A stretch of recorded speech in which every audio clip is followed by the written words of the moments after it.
profeta Ezequiel, ele era um jovem quando ele foi levado cativo para o exílio babilônico. Ele era filho de sacerdote e ele foi chamado para ser profeta de Deus, para profetizar a nação de Judá.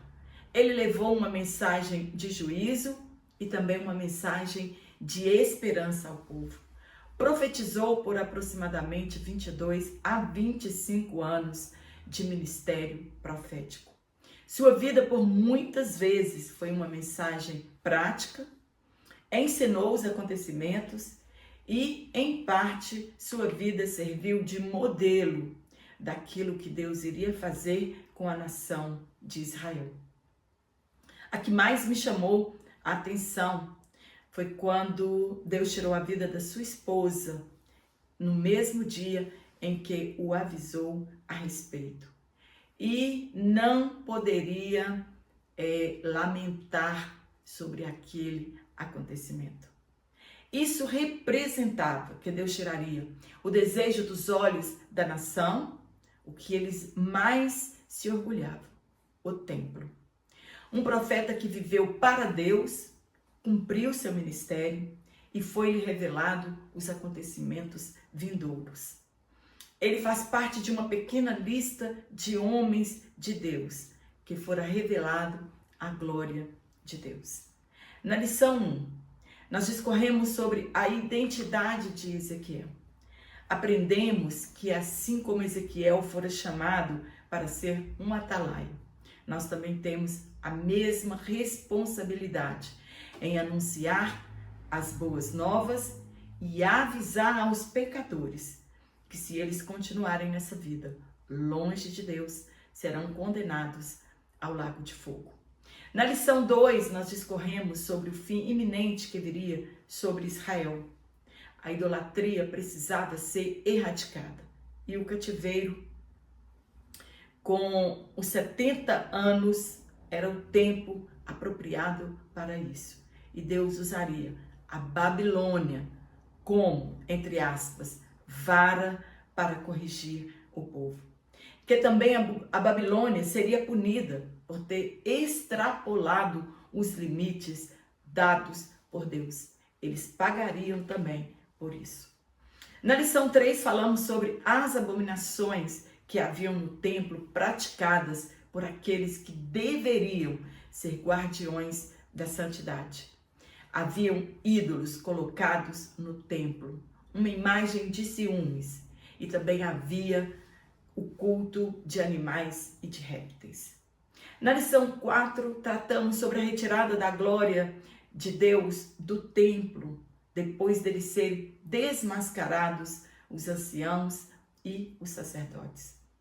Como lentamente a glória de Deus foi deixando o templo até sair pela porta oriental e ser vista por último no Monte das Oliveiras. E depois disso aconteceu o cerco e a destruição de Jerusalém e do templo.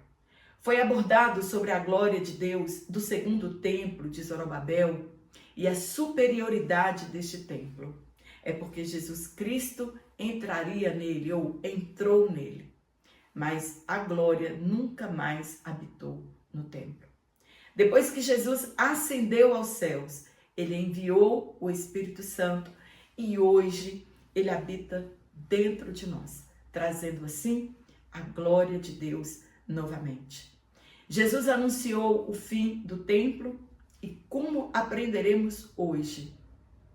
O templo voltará na grande tribulação e no milênio. Não haverá pecado nunca mais. Na lição 5 aprendemos sobre os falsos profetas que enganavam o povo acerca da destruição da cidade, dizendo que em breve eles retornariam a Jerusalém e tudo ficaria como antes. Enganavam o povo e foram comparados aos chacais do deserto. Esqueceram-se de que a pena para quem falasse falsamente em nome de Javé era a morte. Os falsos profetas, na verdade, eles fazem um desserviço ao povo de Deus.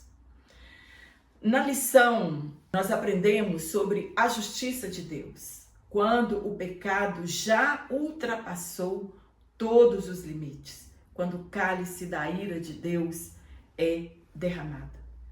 Aprendemos que Deus age com justiça e derrama juízo sobre os pecadores. Fora descrito o juízo que sobreviria à nação e que era chegado o fim.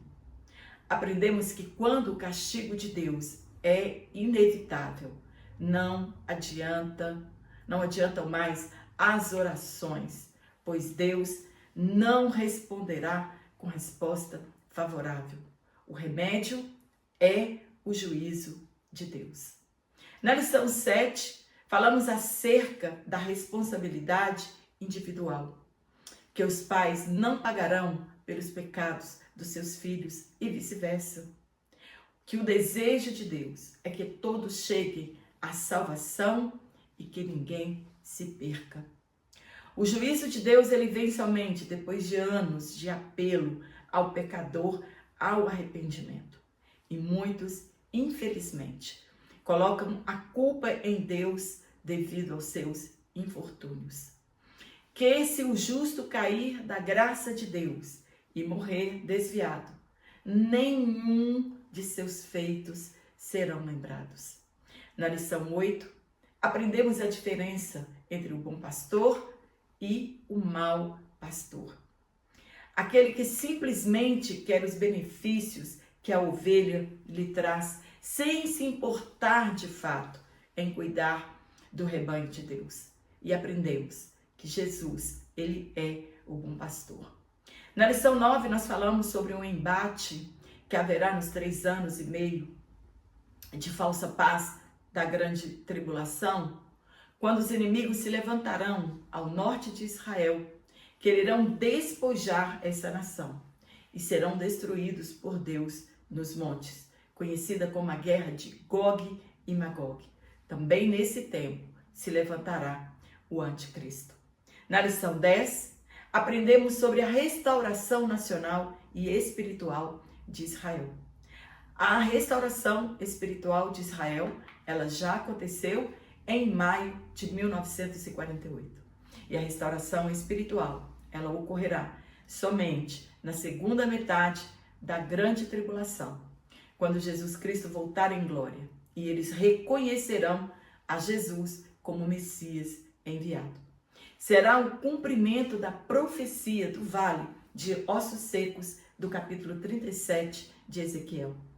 Na lição 11, nós tratamos sobre a visão do templo e do milênio. Na verdade, sobre o que vem depois da restauração espiritual de Israel. Aprendemos sobre a porta oriental, sobre o retorno da glória de Deus, sobre a santidade do templo para sempre. Na lição 12, discorremos sobre o cumprimento cabal da profecia do derramamento do Espírito Santo nos últimos dias, simbolizados pelas águas purificadoras que saem do trono de Deus e dá vida a todos que a recebem e que buscam, que desejam o Espírito Santo como desejamos a água para saciar a nossa sede. Será a restauração do Mar Morto e a vida voltará àquele lugar. As águas serão saradas e a vegetação voltará a produzir os seus frutos na estação própria. E hoje, na lição 13, aprenderemos sobre o templo e sobre Jerusalém, e que o seu nome não será mais Jerusalém, mas será, abre aspas, o Senhor está ali, fecha aspas. Este livro, ele nos traz esperança, que vale a pena sermos fiéis até a volta de Cristo. De como será maravilhosa a vida quando Jesus Cristo voltar. E a promessa de Deus revelada no livro de Ezequiel se cumprir. Glória a Deus. E assim devemos clamar. Ora vem, Senhor Jesus. No capítulo 47 e 48, é tratado sobre as fronteiras de Israel e a divisão da terra. Que agora, diferente de outrora, todas as 12 tribos habitarão juntas e os estrangeiros também terão uma porção da sua parte na terra em que eles escolherem viver.